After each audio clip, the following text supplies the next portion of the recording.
भारत ऐतिहासिक धरोहरों का देश रहा है। हर राज्य में किसी न किसी युग की प्राचीन धार्मिक और सांस्कृतिक विरासत समाई हुई है। ऐसा ही एक धार्मिक आस्था का केंद्र है दनकौर। मान्यता है कि पूरे भारत में एकमात्र दनकौर में ही कौरव और पांडवों के गुरु रहे द्रोणाचार्य का मंदिर है। देश विदेश से लोग इस मंदिर में आते हैं। श्री द्रोणाचार्य मंदिर जिले का प्राचीन मंदिर है। यह दनकौर कस्बे के मुख्य मार्ग पर स्थित है। यहाँ गुरु द्रोण की मूर्ति के अलावा शिव परिवार समेत अन्य देवी देवताओं की मूर्तियाँ स्थापित हैं। सुबह शाम काफ़ी संख्या में श्रद्धालु मंदिर में होने वाले भजन कीर्तन में शामिल होते हैं। दनकौर जो पहले था द्रोणकौर। दनकौर के नामकरण की सार्थकता के संबंध में लोग बताते हैं कि इस स्थान का नाम प्राचीन काल में द्रोणकौर था, जो कि समय बीतने के साथ साथ दनकौर हो गया। मान्यता है कि एकलव्य ने इसी स्थान पर गुरु द्रोणाचार्य की प्रतिमा बनाकर महाभारत काल में धनुर्विद्या का कुशल अभ्यास किया था। गुरु द्रोणाचार्य द्वारा शिक्षा दीक्षा न दिए जाने पर भी एकलव्य ने अपनी आस्था के कारण गुरु द्रोण को अपना गुरु स्वीकार कर लिया था। यहीं पर गुरु द्रोणाचार्य ने अर्जुन के समक्ष एकलव्य से अपनी गुरु दक्षिणा में उसके दाहिने हाथ का अंगूठा मांगा था। एकलव्य ने जिस स्थान पर गुरु द्रोणाचार्य की मूर्ति प्रतिष्ठित की थी, उस जगह पर आज भी गुरु द्रोणाचार्य का विशाल मंदिर बना हुआ है। मान्यता है कि इस मंदिर की स्थापना कालिंदी कुंज के तट पर भील युवराज एकलव्य ने की थी। मंदिर में द्रोणाचार्य की मूर्ति आज भी विराजमान है। सावन माह में अन्य राज्यों के श्रद्धालुओं का यहाँ तांता लगा रहता है। विशेष पूजा अर्चना, प्रसाद वितरण और भंडारा आदि की व्यवस्था सावन माह में की जाती है। देखिए दनकौर से हमारे संवाददाता सोनू नागर की साधना हैवान को इंसान बना देती है। साधना हैवान को इंसान बना देती है। भावना पाषाण को भगवान बना देती है। हमारा भाव है पत्थर में। जय हिंद दोस्तों, वंदे मातरम।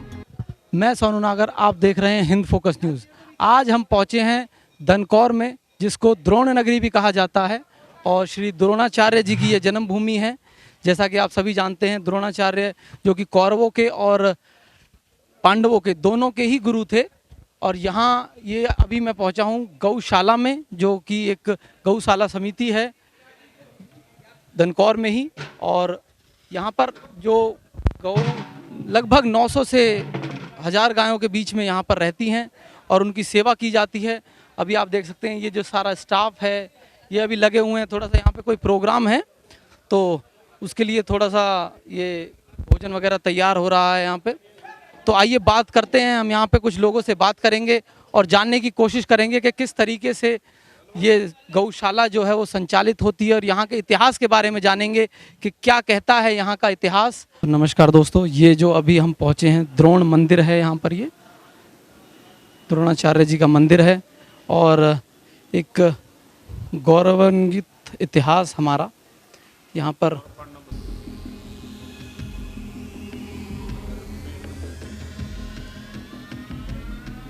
ये मेन मंदिर है। तो वो जो मूर्ति बता रहे थे वो आपको दिखा दें, थोड़ी सी मूर्ति जो यहाँ पे है। अच्छा, ये है वो मूर्ति।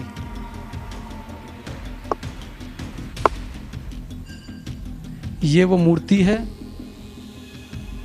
यहाँ पे। ये जो है ये वो मूर्ति है जो मंदिर में से, वहाँ पे तालाब में से प्राप्त हुई थी। अभी ये मंदिर में रखी हुई है और बहुत बड़ी मान्यताएं हैं यहाँ पर।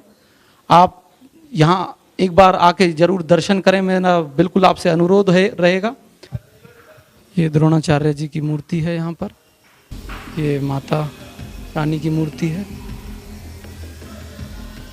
और ये काली माई की मूर्ति है। ये हमारे बजरंगबली महाराज।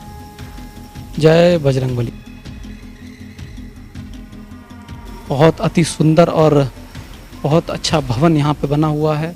ये मंदिर परिसर में मैं अभी हूँ और ये माता रानी की मूर्ति है। जय माता दी।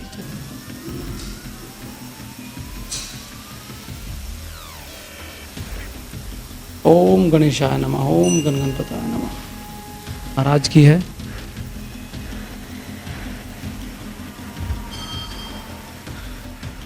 रिद्धि सिद्धि के दाता गणपति जी महाराज सब पर अपनी कृपा बनाए रखें।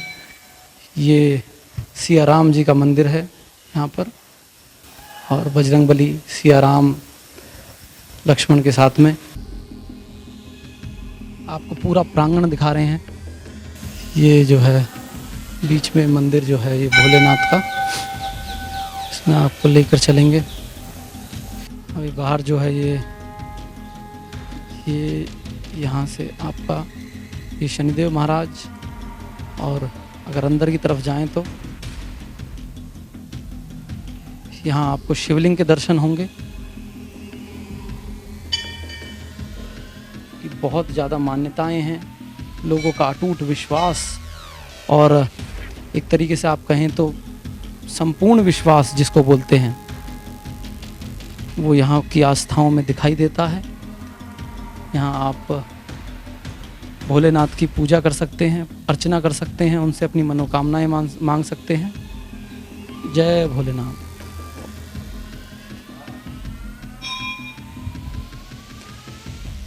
ये ऊपर से सजाया हुआ है, बहुत ही अच्छा और एक अद्भुत नज़ारा यहाँ देखने को मिल रहा है। ये बजरंग बली मूर्ति आपको देखने को मिलेगी यहाँ पे, एक लाल देह वाली और एक वस्त्रों वाली, दोनों तरीके की मूर्तियाँ हैं। पुजारी जी हैं, और यहाँ पर ये बाके बिहारी जी का जो मंदिर है, मंदिर परिसर में मैं थोड़ा सा आपको ले चलूँ तो छोटे छोटे लड्डू गोपाल रखे हुए हैं, बाके बिहारी जी हैं। अद्भुत नज़ारा है, और एक विश्वास और आस्था जो लोगों की है, वो अटूट आस्था है इनमें। और मैं आपको थोड़ा सा मंदिर प्रांगण दिखा दूं। बहुत सुंदर सुंदर, बहुत ही सुंदर और अद्भुत यहाँ का जो नज़ारा है। ये श्री लक्ष्मी नारायण जी की मूर्ति है। ओम नमो नारायण, ओम नमो नारायण। ये सरस्वती मैया की मूर्ति है, ये लक्ष्मी जी की है। लक्ष्मी गणेश यहाँ पर स्थापित हैं। एक और गणेश जी रिद्धि सिद्धि के साथ, भोलेनाथ पार्वती मैया, गणेश और कार्तिकेय के साथ। जय जय सिया राम। सीता मैया, राम जी और लक्ष्मण के साथ, हनुमान जी भी आप देख सकते हैं। और यहाँ पे साईं बाबा की भी मूर्ति रखी हुई है।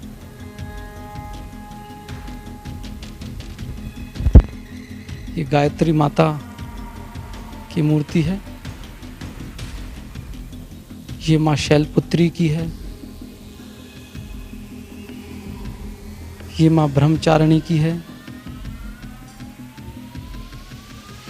ये चंद्रघाटा माता की है।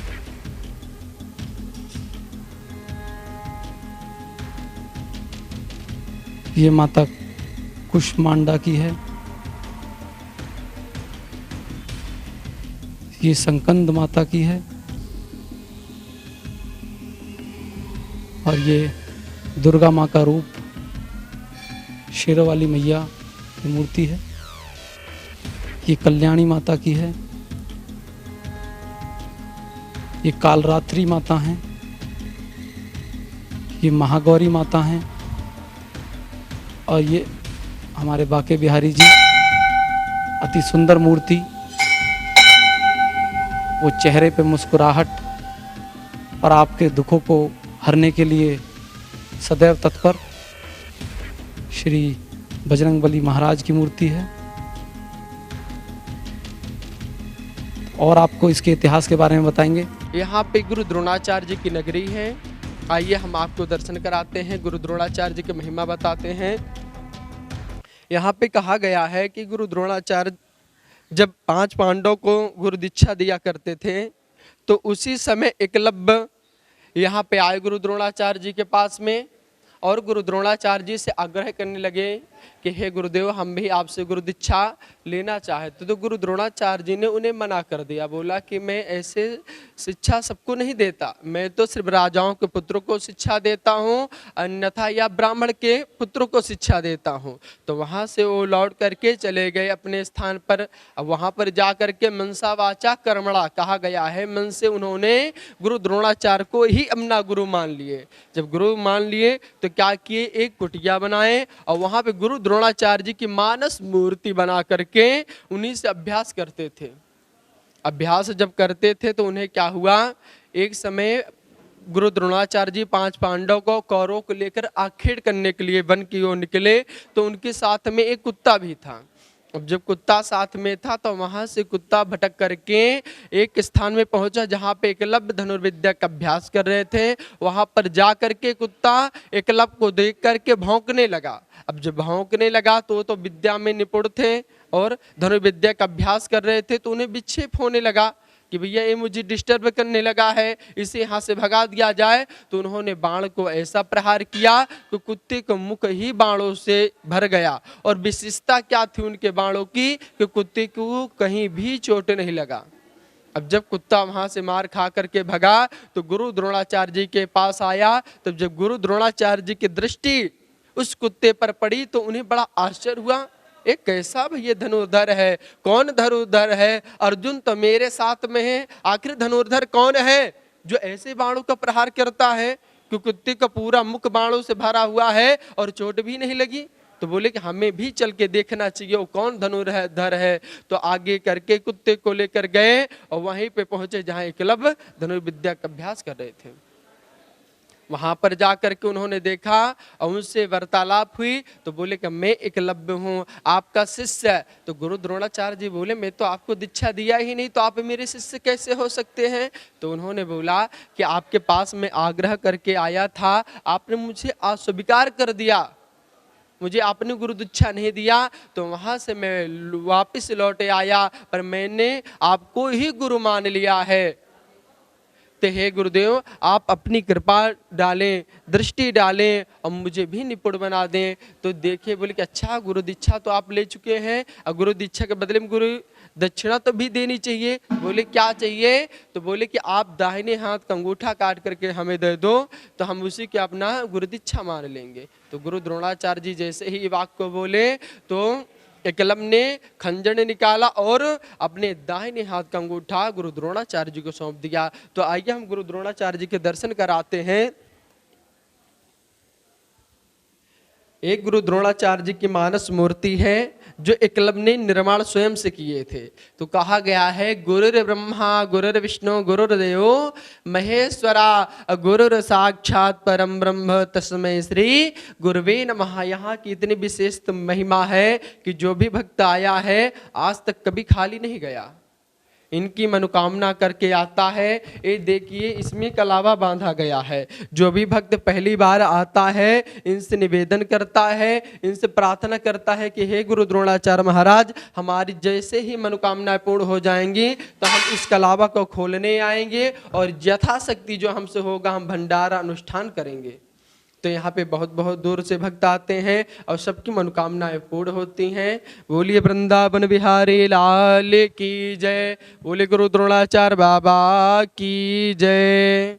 ये तालाब है, यहाँ पर हमको गुरु द्रोणाचार्य जी की मूर्ति मिली हुई थी।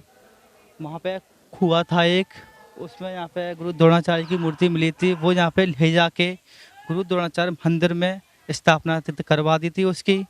और यहाँ पे क्या हुआ था, इसमें जल पहले था, इसमें तो जल पहले इसमें था। उसके बाद यहाँ पर संत थे, एक यहाँ पर तपस्या करते थे यहाँ पर। फिर उसके बाद क्या हुआ, उनने उनको शराब दे दिया। उनकी एक लोटिया थी उनकी, इस पर अंदर आ गई थी। उन्होंने शराब दे दिया कि इसमें 3 दिन से ज़्यादा इसमें पानी रुकेगा नहीं। उसके बाद फिर इसमें पानी रुकता भी नहीं है इसमें कभी भी। उसके बाद में अब यहाँ पर कुश्तियाँ होती हैं, बहुत बड़ी बड़ी होती हुई हैं। यहाँ पे बहुत अच्छा मेला यहाँ पर वो लगता हुआ है इधर यहाँ पर जन्माष्टमी के दिन। जय हिंद, नमस्कार, वंदे मातरम। मैं सोनू नागर, आप देख रहे हैं हिंद फोकस न्यूज़। मेरे साथ हैं रजनीकांत अग्रवाल जी। कुछ सवाल जवाब होंगे इतिहास के बारे में और यहाँ का जो द्रोण नगरी में जो हम पहुँचे हैं वहाँ के बारे में, वहाँ के इतिहास को खंगोलने की कोशिश करेंगे। तो आपका सर बहुत बहुत स्वागत है हमारे चैनल पर। धन्यवाद सर, मैं जानना चाह रहा था, मेरा पहला सवाल आपके लिए कि जो यहाँ का जो इतिहास है, जो मान्यताएं हैं कि यहाँ पर द्रोणाचार्य की ये नगरी है, ये कही जाती है। गौतम बुद्ध नगर में दनकौर जो है वो द्रोण नगरी से भी मशहूर है। तो ये जो इतिहास है आपका, ये आपने अभी बताया भी कि यहाँ पे वो मूर्ति भी मिली जो एकलव्य ने मिट्टी की बनाकर जिससे शिक्षा दीक्षा प्राप्त की थी। तो उस इतिहास को और जो कुछ एक वर्ग है वो मिथ्या बताने की कोशिश करता है, जैसा कि महाभारत को और रामायण को माइथोलॉजिकल बताया जाता है। माइथोलॉजिकल का मतलब आप अच्छी तरीके से जानते हैं, मुझसे ज़्यादा अच्छी तरीके से जानते हैं कि जो इतिहास ना हो, मिथ्या हो। मतलब वेद व्यास जी ने बस लिख दिया, ऐसा कुछ है नहीं। कुरुक्षेत्र और ये सारी इन चीज़ों को बस ध्यान में रखते हुए बस एक लिखा गया है। तो इस बारे में आपका क्या कहना है? आप क्या हमारी जनता को बताना चाहेंगे इस प्रोपेगेंडा के बारे में जो लोगों के द्वारा फैलाया जाता है? क्या मिथ्या है या इतिहास है, उसके बारे में आप अपने विचार रखें सर। सर्वप्रथम तो मैं उन सभी लोगों को ये संदेश देना चाहूँगा जो इसे मिथ्या बताकर और इसका अपमान कर रहे हैं हमारी परंपरा का, हमारे इतिहास का, वो ये समझ लें कि ये ना तो मिथ्या है, ना किसी प्रकार से अनर्गल किसी प्रकार का प्रोपगंडा है। ये केवल और केवल एक हमारा इतिहास है और हमारी मान्यताएं हैं, जिसके आधार पर हमारा ये जीवन, हमारी ये सृष्टि चल रही है। आप समझिए, जिस प्रकार से गंगा जल पवित्र है, उसी प्रकार से ये पूरा इतिहास पवित्र है, हमारी मान्यताएं पवित्र है। ये द्रोण नगरी है जहां आप बैठे हैं इस समय, ये महाभारत कालीन ऐतिहासिक नगरी है। ये एकलव्य की कर्मस्थली है। यहाँ पर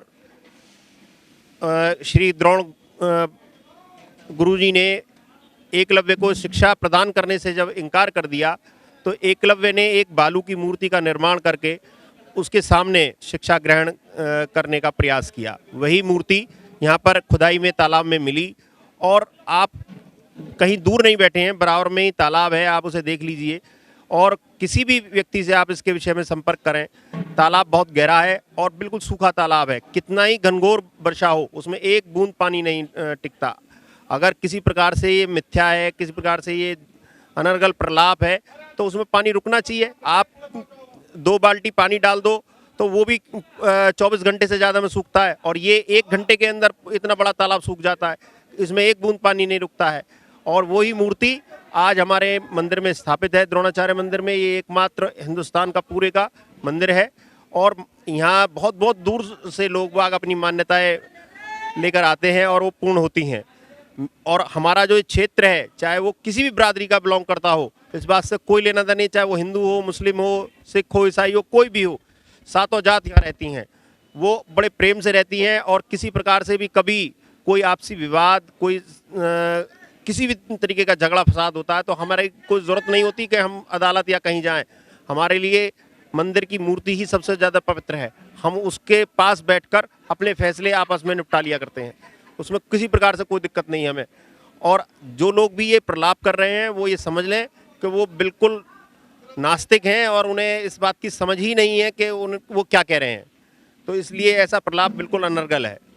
सर, पहले से जो है ये इतिहास और माइथोलॉजिकल चीज़ों को बड़ा तोड़ मरोड़ के दिखाया जाता है। जैसा कि यहाँ आपने बताया मूर्ति निकली, कुरुक्षेत्र में वो अस्त्र शस्त्र निकले थे। अब इन चीज़ों को दरकिनार करते हुए जब वो अस्त्र शस्त्र निकलते हैं तो कहते हैं हो सकता है यहाँ पे कोई कारखाना हो, मूर्ति निकलती है हो सकता है किसी ने दबा दी हो। तो इस तरीके का मैं एक थोड़ा सा भ्रम तोड़ना चाह रहा था लोगों का। वो बहुत अच्छी तरीके से आपने बताया भी किस तरीके से ये इतिहास है हमारा। और मैं आशा करता हूँ कि जो अभी हमारे दर्शक हैं वो समझ गए होंगे कि इतिहास और माइथोलॉजी बताकर जो आपको बरगलाने की कोशिश कर रहे हैं वो कहीं ना कहीं आपकी और आपके इतिहास को एक दूरी बनाने की कोशिश कर रहे हैं कि आपको अपनी शक्तियों का बोध ना हो जाए कि किस तरीके से एकलव्य ने एक मूर्ति स्थापित करके गुरु शिष्य की जो परंपरा है, सिर्फ एक मूर्ति मात्र से अपने मनोज्ञान को और उत्तेजित करते हुए उस मूर्ति से ही सीख लिया, और धीरे धीरे वो इतना बड़ा धनुर्धर हो गया कि खुद उसके शिक्षक को भरोसा नहीं हुआ कि ये जो मेरे द्वारा सिखाया गया है, यानी कि इसका जो ज्ञान है जो मेरे द्वारा इसे सिखाया गया है, ये इतना कैसे सीख सकता है कोई आदमी। तो सर बहुत बहुत धन्यवाद आपका, आपने हमें समय दिया, कीमती समय दिया, और ये इतिहास और मिथ्या वाली बात को जो आपने बहुत अच्छी तरीके से समझाया है उसके लिए आपका बहुत बहुत धन्यवाद। और मैं सभी दर्शकों से विनती करूंगा कि एक बार दनकौर में ज़रूर आएँ आप लोग, और यहाँ एकमात्र भारत का द्रोणाचार्य मंदिर है, एकलव्य की मूर्ति है, वो एकलव्य का और तालाब भी है जहाँ पर वो शिक्षा और दीक्षा ग्रहण करता था। और यहाँ पर पांडवों और कौरवों का भी इतिहास रहा है कि उन्होंने भी यहाँ पर शिक्षा दीक्षा ग्रहण की है। अलग अलग मान्यताएं हैं और बहुत ही सुंदर नगरी, मैं तो कहूँगा एक बार अवश्य आपको आना चाहिए।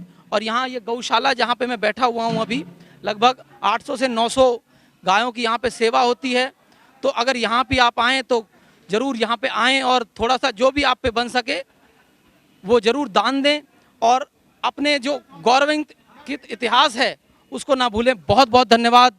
जय हिंद, वंदे मातरम।